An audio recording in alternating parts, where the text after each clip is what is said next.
Alright, everybody.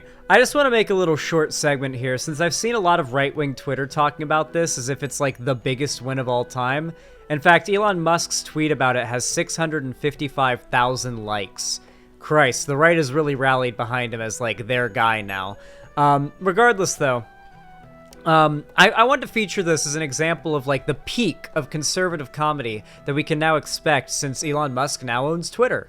A couple of guys decided to do a little bit of an epic troll, a little bit of a epic trolling the left-wing media by pretending to be laid-off Twitter employees walking out of the Twitter building with like holding boxes with their, with their stuff, and claiming that they were like laid-off Twitter employees to get interviewed and have like a story written about them, right? And of course they lied to the media and claimed that they were laid-off Twitter employees, and the story goes as follows. Musk has allegedly, which is the funny thing about all of this, is that they literally said allegedly. They never even said definitively or just said Musk has. They literally specify that this is not something that's been 100% confirmed, but these people take anything they can get. Musk has allegedly fired an entire team of Twitter data engineers as laid-off employees Raul Ligma, there it is, left, and Daniel Johnson, right, are pictured walking out of the San Francisco office on Friday afternoon. Now, as you can tell, Raul Ligma was a fake name. Ligma is a reference to the joke from 2018 about Ninja dying of Ligma, where you say, Ligma balls. And then you and the other 5th graders in the playground laugh about it, right? You know, like, Ligma jokes are only ever funny when steeped in the deepest of ironies. Really, you have to steep them in a very deep level of irony for them to be funny, or they have to come out of nowhere. If it's one you've never heard before and you really get them, then it's funny. But Ligma itself is way too, like, worn out at this point. With that said, as it turns out, these guys were trolling, and Elon Musk ends up supporting their troll by, doing the whole Ligma Johnson had it coming, and a little funny sex emoji. This guy does not know how to do funny tweets. He's a fucking boomer.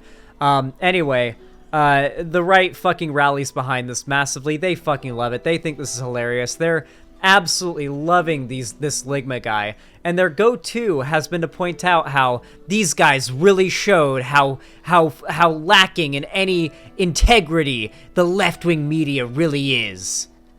It's like that they interviewed 2 people that seem to be fired employees of Twitter that lied to them and then said Musk had allegedly fired them.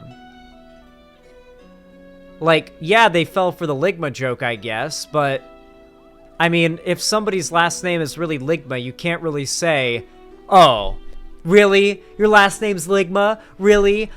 Show me your ID. Prove that. Prove that to me right now. Prove that's not a joke. Like, that seems like the kind of thing that could possibly result in, like, a lawsuit for some kind of hate crime or something, depending on how it goes. Like, and I think, and let's be real, that's exactly what they intended. They exactly intended for it to be like, if any of those reporters pick up on Ligma, like the Ligma joke, we can performatively get, like, offended in some way at the idea of it being racist to say, wait, Ligma? What? Xanderhall, real talk, if someone actually has the last name Ligma, we should all collectively feel bad for that person? Real. That's real. Yeah, it's completely real. Anyway, the right has decided to make this like a massive, oh, look at all the boomer memes. We're just gonna cringe now. This guy is unreal. Guy on the right was hurrying home for touch base with husband and wife, dead. See video. Okay, what is this? What do you make of that? What do you think Twitter will look like? So these guys are just trolling, by the way. I mean, if free speech is, Nazis saying that, trans women shouldn't, use women's locker rooms, then awesome. I guess mission accomplished. We'll see. Listen, I got to touch base with my husband and wife. I got to get out of here, all right? Thank you, guys. What's your name? Sorry. Daniel, thanks. So he's trying to pretend. So, you know what's funny to me? Is that this conservative guy literally looks like the stereotype of like a soy new male, which is why it so perfectly fits that he went to go pretend to be one. Which is why it's such a convincing act. No, it is a convincing act, because this guy looks like an actual soy boy new male. But he's actually just a conservative troll. So who is he actually owning here?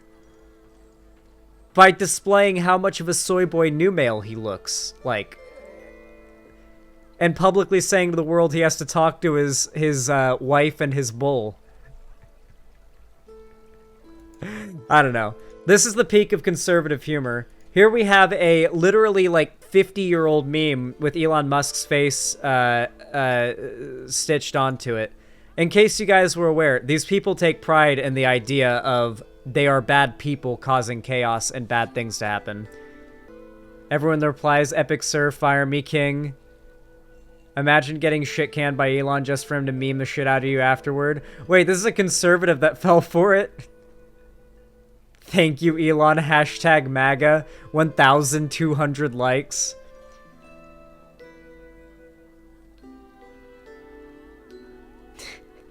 Elon Musk, in 1988, you and your brother started asking famous people to have lunch with you. So here in 2022, an 18-year-old inviting you to have lunch so I and many other youth can learn from you. Oh, God.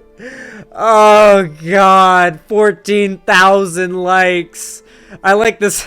Okay, this is pretty good. Get a job, kid. That's pretty. That restored my hope in humanity. The amount of likes on that post and that reply, having more likes, actually, it restored my faith in humanity. Oh, God. That Simpsons episode did irreparable damage to human society. The Elon Musk Simpsons episode did irreparable damage to human society. There's literally an episode of The Simpsons where Elon Musk, just as himself, there's no parody, comes from the sky in his spaceship to save the land of Springfield, and he goes there and revolutionizes Springfield and makes it better, but his changes for the better are so good that Springfield just can't accept him, so he's forced to take off in his hyper-futuristic space pod and leave out to space, where I shit you not. I shit you the fuck not, guys. He goes up in space to play the Simpsons Tapped Out mobile game, which is the freemium pay-to-win Simpsons mobile game. They literally led the entire episode up to the finale to advertise at the end of. It turns out Elon Musk is up in space playing the freemium scam Simpsons cash grab mobile game. You really can't make this shit up. This destroyed the world's ability to perceive Elon Musk with any level of actual, oh, The Simpsons said Elon Musk is this tech god. He must be the real deal. The Simpsons predicts the future all the time, right? Because they see posts on fake posts on Twitter of The Simpsons supposedly predicting the future, and they're like, whoa, man, The Simpsons predicts the future. Holy fuck, man. Wow, soy. Man, if they like Elon Musk. My first ever debate with a Trump supporter on my channel, do you know what their number one argument was? My first ever debate with a Trump supporter on my channel, their number one argument was, Elon Musk voted for Trump. Elon Musk is a genius, so Elon Musk knows better than me. That is how these people think. They're NPCs. I think we need to adopt that phrase. They are NPCs. Elon Musk fans are NPCs. Elon Musk does believe that the world is a simulation. He said that. He has a belief in he believes in simulation theory. His fans are literally NPCs in more ways than one. Anyway, if you enjoyed this segment and you liked what you saw, you want to support my content, and you want to see more from me, consider hitting that like button. It really helps out my videos, my streams, everything a lot more than you realize. Subscribe and ring the bell icon to turn on all notifications so YouTube tells you when I go live or I upload a new video. And of course, follow my social medias, all linked down below in the description, including my Instagram, Twitter, TikTok, and my fan Discord and everything like that. And of course, if you want to support me financially and you've got the money for it and you don't need it for anything else, you can always do so quite easily by donating, subscribing, or gifting a sub or subs on my website, xanderhall.com/live, or supporting me through YouTube, Twitch, Streamlabs, Stream Elements, or even through Patreon. With all that said, thank you so much for watching. I really appreciate it, and have a good one.